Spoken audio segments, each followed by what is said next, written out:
textual, de decir de dónde venía la fuente, yo podía explicar por qué saqué esa cita textual para argumentar mi tema. Entonces el ensayo es un texto propiamente argumentativo, ya que nos permite expresar nuestras opiniones. Es personal, es subjetivo, es creativo, como dice acá en la parte, ¿cierto?, derecha de la pantalla. El ensayo no es un comentario también, sino es una reflexión.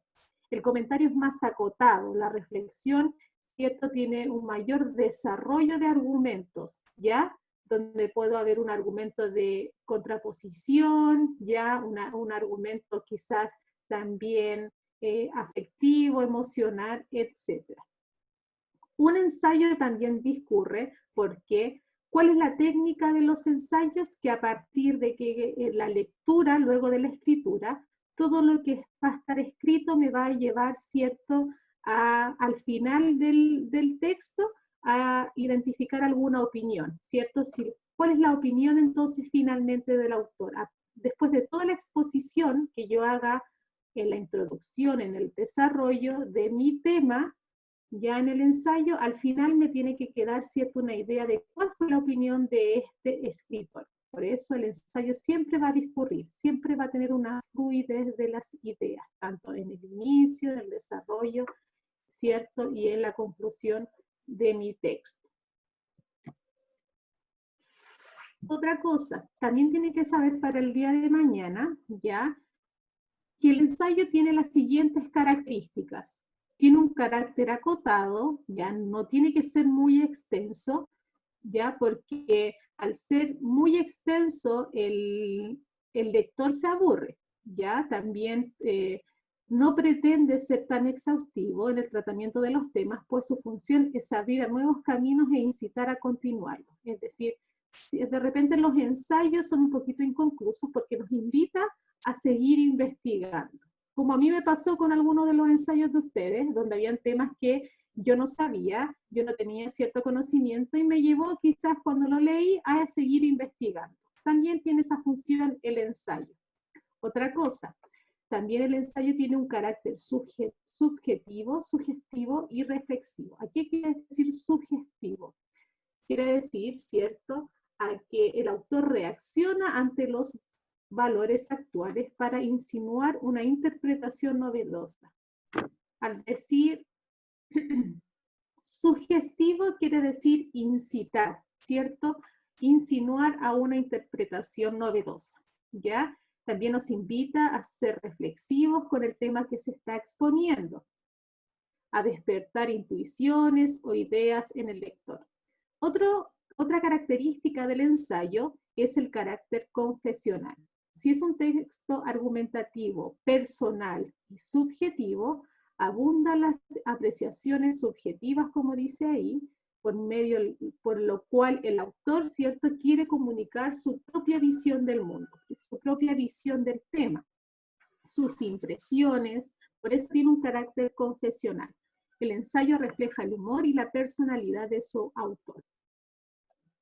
También tiene una intención dialogal porque el ensayo principalmente aspira a un oyente, a un lector, a un tú. Por eso es dialogar. Cuando yo realizo un diálogo, el diálogo entre dos personas, ¿ya? Y siempre se trata de aspirar, ¿cierto?, a la escritura, a que sea leída, ¿cierto?, por algún receptor. Por eso, intención dialogar. El ensayista pretende comunicar con sus lectores, entablar una suerte de conversación respecto del punto de vista que propone. Otra característica que también vimos es la libertad formal, ¿ya? No tiene una estructura tan así apegada con una norma, sí tiene que tener una introducción, un desarrollo y una conclusión, ¿ya? Pero en la forma de expresarse nos dice aquí hay que poner tal argumento, aquí vienen tales argumentos, no, es una libertad de desarrollo, ¿cierto?, de las ideas. Es más bien coloquial, podemos utilizar un registro no tan formal, con, por ejemplo, tecnicismo, sino que quizás un lenguaje más bien relajado, pero tampoco vulgar, ya para poder ser entendido de mejor manera. Y También una preocupación por el estilo. El ensayista está consciente de que se espera de él una calidad estética en la expresión de sus ideas. No solo importa lo que se dice, sino cómo lo dice, ¿ya? Si yo quiero escribir un ensayo para expresar mis argumentos, tengo que hacerlo, ¿cierto?, de una manera más estética, ¿cierto?, donde las ideas están bien conformadas, están bien redactadas para que sea mayor, ¿cierto?, la comprensión.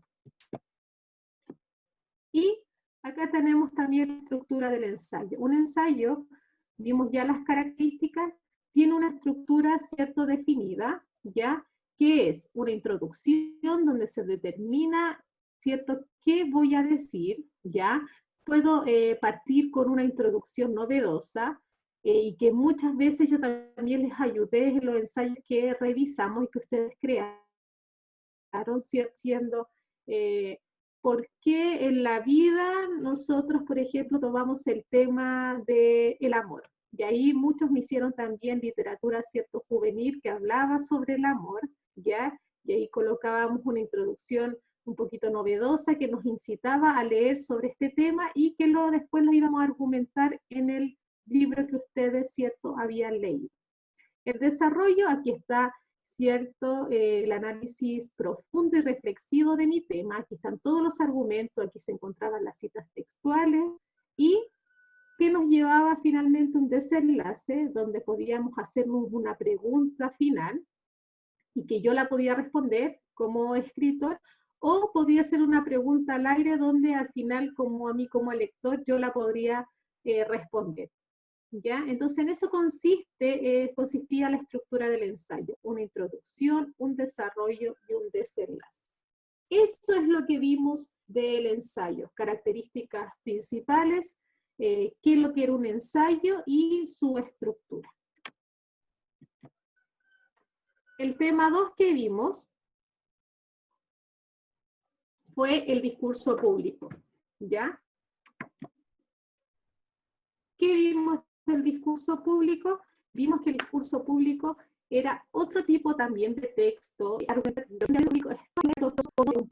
Su enunciado es un acto que luego lo estudia una audiencia. También el discurso tiene que ver con una práctica social. Nosotros todos los días hacemos discursos, ¿ya? Con distintos tipos, por ejemplo, religiosos, conmemorativos, políticos, en este caso comunitarios, etc. Entonces es una práctica social que todos los días, ¿cierto?, se realiza a través de un acto comunicativo. Pues se considera una participación de una colectividad humana, ¿ya? Todo discurso público tiene que tener como un emisor una audiencia, ¿ya? Pueden ser dos o más personas, y también tiene que tener un tema de interés de la sociedad, de la res pública, como digo yo. Tiene que tener un tema de interés.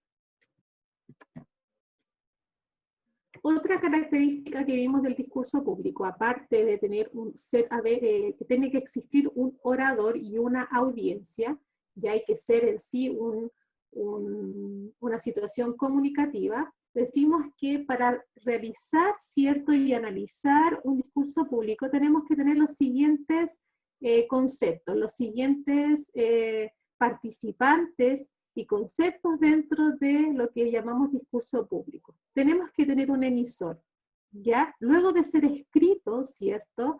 O quizás no puede ser escrito en sí, sino que de manera verbal, el emisor está encargado, ¿cierto?, de transmitir lo que se va a decir en este discurso público. Y ahí luego vamos a ver cómo es la posición, ¿cierto?, de este emisor. Esto lo analizaron mucho, tanto en el discurso que vieron hace poco, que realizaron la actividad, también el que vimos también en Malala, analizaron todos estos puntos. Entonces, cuando yo les pregunté analizar la situación de la enunciación en el discurso público, me refería a esto, analizar quién es el emisor, cuál es el tema, quién es el receptor, cuál es el contexto, cómo es el lenguaje, el emisor, quién, ¿cierto?, se está enunciando ahí en el discurso público. Tema, ¿de qué me habla?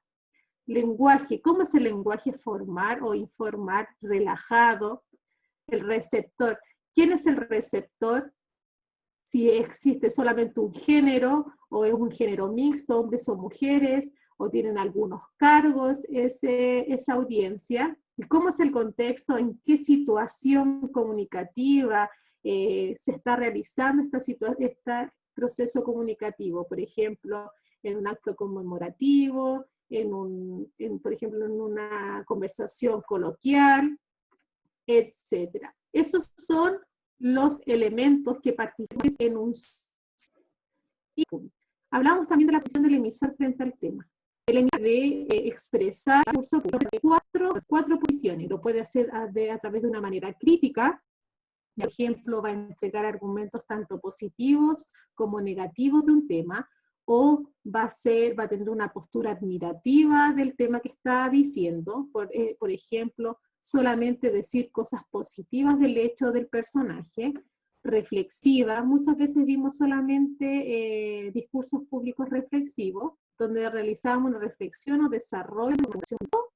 Puede ser conflictos, presentándolos, tenemos también los discursos públicos. Cuando ceremonia narrativa, cuando está una despedida de alguna institución, en una ceremonia, ¿cierto? Por ejemplo, de matrimonio, ¿ya?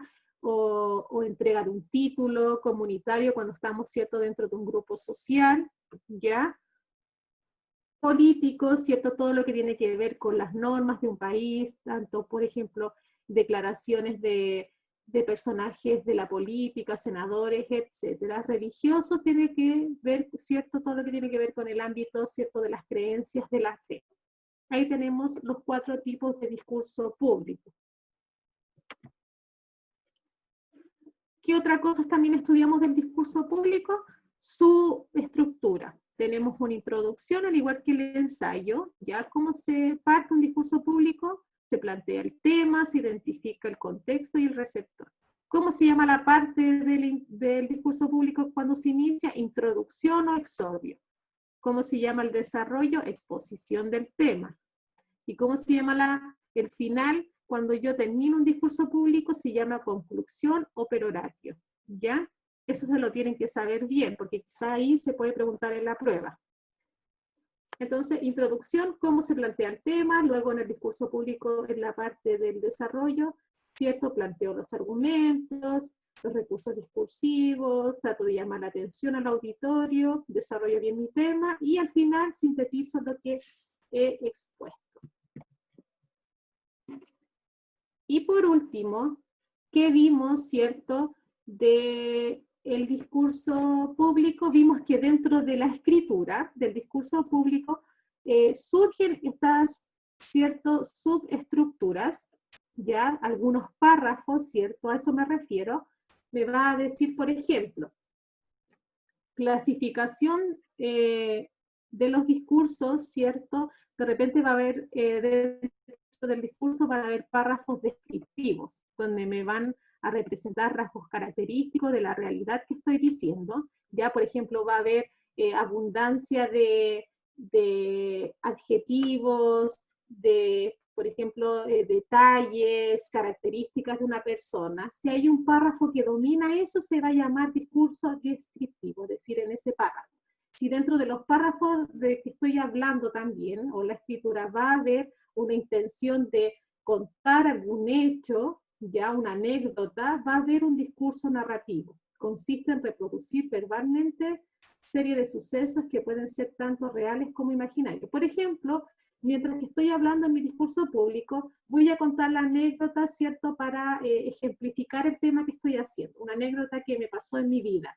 Y cuando voy a hacer eso, hay un discurso narrativo. Si voy a caracterizar o describir una persona, estoy haciendo un discurso descriptivo. Y si solamente en una parte de mi discurso estoy hablando solamente de argumentos, de opiniones, estoy haciendo un discurso argumentativo. Entonces la prueba va a haber un ensayo, o sea, un discurso público donde ustedes les voy a preguntar a qué tipo de clasificación pertenece este párrafo. Entonces ustedes me van a decir, aquí hay una descripción, no, aquí hay una narración que se cuenta un hecho, o aquí solamente prevalece la argumentación. Esas son las habilidades que tienen que realizar en la prueba.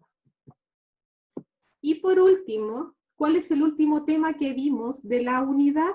Es la lírica contemporánea, ¿ya? Dejamos, ¿cierto?, los textos argumentativos, que era el ensayo y también el discurso público, y nos vamos propiamente al campo de la literatura. Ya aquí ustedes realizaron un trabajo que era artefactos, y que varios, no sé qué les pasó por ahí, que no hicieron el trabajo. Entonces cuando entreguen sus notas y vean ese vacío ahí, es porque todavía no entregan sus trabajos, ¿ya? Así que tienen que ponerse al día con también el trabajo de artefacto poético. El trabajo de artefacto poético tenía que ver en este ámbito con la lírica contemporánea. ¿Y qué vimos nosotros de este tema? Vimos que la lírica contemporánea surge en un contexto histórico que es la posguerra. Surge después, ¿cierto?, de los acontecimientos de una guerra en especial, de la Segunda Guerra Mundial, ¿cierto? Y todo lo que tiene que ver con la crisis existencial que va a quedar, ¿cierto?, en el ser humano, que arroja estas guerras. Por eso es posguerra, crisis, ¿cierto?, que va a existir, y por lo tanto va a arrojar todos estos ideales de el existencialismo también, de preguntarse por la vida, preguntarse por buscar nuevas expresiones literarias, artísticas, etc. En primer lugar, entonces, en los primeros años de la posguerra hace su aparición dos tendencias. Entonces, la lírica contemporánea van a surgir dos formas poéticas, la arraigada y la desarraigada. La arraigada tiene que ver con todavía escribir ciertos poemas con un tono clásico, ya con un tono conservador, donde no va a haber un mayor grado de expresión, a pesar de que la poesía es expresión en sí, va a tener una estructura más definida, más acotada, más estructurada. En cambio, la poesía desarraigada, que se va a destacar dentro de toda esta lírica contemporánea, es tener una mayor libertad de expresividad. Y aquí van a nacer entonces estas formas, ¿cierto?, creativas de Nicanor Parra, que son los artefactos poéticos. También en los años 50, que también surge la lírica contemporánea, surge también la poesía social. ¿Y para qué surge la poesía social? Ya es porque es utilizada este poema como un instrumento para transformar la realidad política. Aquí, dentro de las expresiones de los sentimientos, en este tipo de poesía, sin embargo, va a aludir, ¿cierto?, a este desconformismo social, y también ahí vamos a hablar de sentimientos, de opresión, de rechazo contra las normas que existían en ese momento. Por eso se habla sobre un instrumento para transformar la realidad política, ¿ya? Eso es lo principal del contexto de la lírica contemporánea. Hablar de que surgió en la guerra y que existieron dos tendencias líricas, la poesía arraigada y la desarraigada, y también que surgió la poesía social. Ya. Características propias de la lírica contemporánea, aquí las resumí. Dentro de las presentaciones anteriores había muchos más, pero yo solamente puse aquí las más principales. Si usted quiere colocar las otras de las clases anteriores y que están ya subidas, ¿cierto?, a webclass como PDF, saqué las principales. ¿Cuáles son las características de la lírica contemporánea? Ante todo, el autor es un inconforme. Tras la crisis, como les dije, el personaje, ¿cierto?, va a quedar desconforme de todo lo que le ha ocurrido tras las guerras, por lo tanto es un contestatario frente al pasado. Ya va a ser revolucionario, va a ser subversivo su escritura. Su forma de hablar, ¿cierto?, no va a ser tan normada como existía anteriormente. A ciencia y conciencia rompe con el pasado, por lo tanto va a haber otra forma de escritura más revolucionaria, como he dicho anteriormente, y ha creado un nuevo modo de ser y estar en el mundo. Una persona que busca, ¿cierto?, esta idea de encontrarse consigo mismo, ya tras las crisis que han habido, ¿cierto?, en su contexto histórico, y también va a abandonar los viejos temas clásicos y va a proponer unos nuevos, como el hombre frente al mundo. a buscar, ¿cierto?, este vacío, a tratar de llenar este vacío existencial que quedó el hombre tras las guerras. También revoluciona la plástica en el poema. El poema ya no va a ser solamente texto, sino que va a ser imagen. Y eso lo podemos ver en los artefactos poéticos que ustedes hicieron. Marcada tendencia a ser plástica en la colocación de las palabras para formar el poema. También nace, ¿cierto?, esta idea figurativa del poema, donde los caligramas, ¿cierto?, donde yo puedo expresar también los poemas construyendo una imagen, ¿ya? También nace el versolibrismo, ya que tiene que ver con una forma más vanguardista de escribir, donde muchas veces no sabemos si estamos frente a una prosa o frente a un verso. No lo vamos a distinguir, no va a ser tan estructural como los poemas anteriormente clásicos, sino que yo si veo el poema, yo no sé si es un verso o es una estrofa o es una prosa, ¿ya? A eso se refiere un versolibrismo. Tiene que ver con desarrollar esta libertad de expresión, ¿ya? Esta revolución de la escritura, esta revolución de la forma. ¿Y dónde parte entonces? En esta idea de la lírica contemporánea. Y otra característica de la lírica contemporánea es la antipoesía.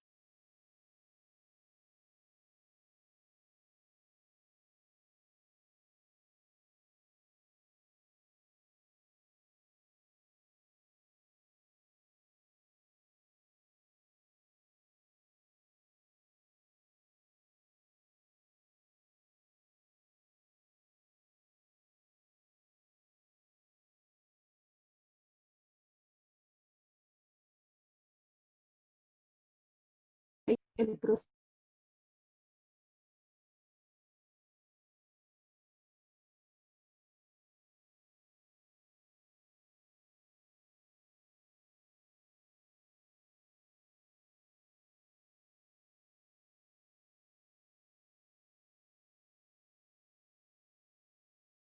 claro, porque vamos a ver de una manera la vida social, la vamos a ver de un tono más humorístico y también de la vida del ser humano, de su existencia, la vamos a reflejar de una manera más humorística. El prosaísmo también tiene que ver con un lenguaje más vulgar, ¿cierto? Tratar de expresar esta vida con algunas frases, ¿cierto?, más coloquial, no tan estructuradas. Y también, vuelvo a decir, el lenguaje, ¿cierto? Cómo se utiliza este lenguaje estético en estos tipos de expresiones poéticas. La antipoesía, entonces, es la consagración de este tipo de escritura revolucionaria de la lírica contemporánea y de un texto que se debe a la obra, entonces, de Nicanor Parra. Habla sobre este espíritu nuevo que surge tras las crisis, tras las guerras, y que pretende expresar la vida tal cual es. La antipoesía puede ser cualquier texto, o una imagen sola, o una imagen, ¿cierto?, con algún texto dotado de humor, prosaísmo y lenguaje. Forma de expresar también, es una forma de expresar que surgió tras la pérdida de la poesía existente con la realidad. Ya la poesía no me estaba identificando con el momento que estaba pasando en la época contemporánea. Ya la poesía, ¿cierto?, no reflejaba el vivir ni el pensamiento, ¿cierto?, de los seres humanos. Por lo tanto, por eso se creó este tipo de literatura, donde tenía que ver, principalmente estuviera relacionada con el pensamiento actual del ser humano. Por lo tanto, surgió tras esta pérdida de poesía, tras esta pérdida, ¿cierto?, de existente con la realidad, con la vida, y por eso se plantea como una empresa de destrucción de la literatura para dotarla de nueva vida. La antipoesía surge entonces como en sí una idea de destrucción de la literatura normalista, clásica, y por eso va a corromper, ¿cierto?, un poco su lenguaje estético, su lenguaje quizás más formal, y lo va a dotar un poquito de humor, de un lenguaje más coloquial, de ser más osada en las expresividades, por ejemplo, las imágenes que se van a mostrar, porque también si hablamos de las expresiones que realizó Nicanor Parra, también hay mensajes fuertes, ¿cierto?, si nosotros investigamos un poquito de los artefactos que hizo, hay imágenes fuertes que relacionan un poquito la vida de las personas de hoy en día, ¿ya? A eso se refiere. Entonces, eso es en sí la antipoesía. Un poquito de la prueba van a tener que analizar ciertos artefactos poéticos, ¿ya? Y van a tomarse en cuenta estas características que vimos de la literatura contemporánea. Entonces sugiero que luego de que terminemos la clase, yo voy a subir esta clase en PDF, vuelvo a reiterar, y vayan haciendo sus propios resúmenes para la prueba, ¿ya? Y así poder desarrollar de manera más exitosa. ¿Qué más se me queda ahí en el tintero? También la prueba consiste, ya, porque tengo que decirles en qué consiste en general la estructura, porque como no estamos presencialmente, no voy a estar ahí al lado de ustedes diciéndoles, tomando algunas, respondiendo algunas dudas, ya, más directamente, la prueba consiste en un ítem de verdadero y falso, ya, también un ítem principalmente de análisis de texto, ya, donde ustedes tienen que tomar todos estos puntos que yo acabo de analizar, todos estos resúmenes y lo van a aplicar en unos textos. Los textos no son tan extensos porque como tienen 1 hora y media para realizar la prueba, tienen que agilizar su lectura y también su capacidad de análisis. ¿Ya? Ahí van a tener que reforzar un poquito de pasos de comprensión lectora como hallar ideas principales, secundarias, inferir, sacar información, tratar de relacionar ciertos conceptos y también un poquito de vocabulario contextual.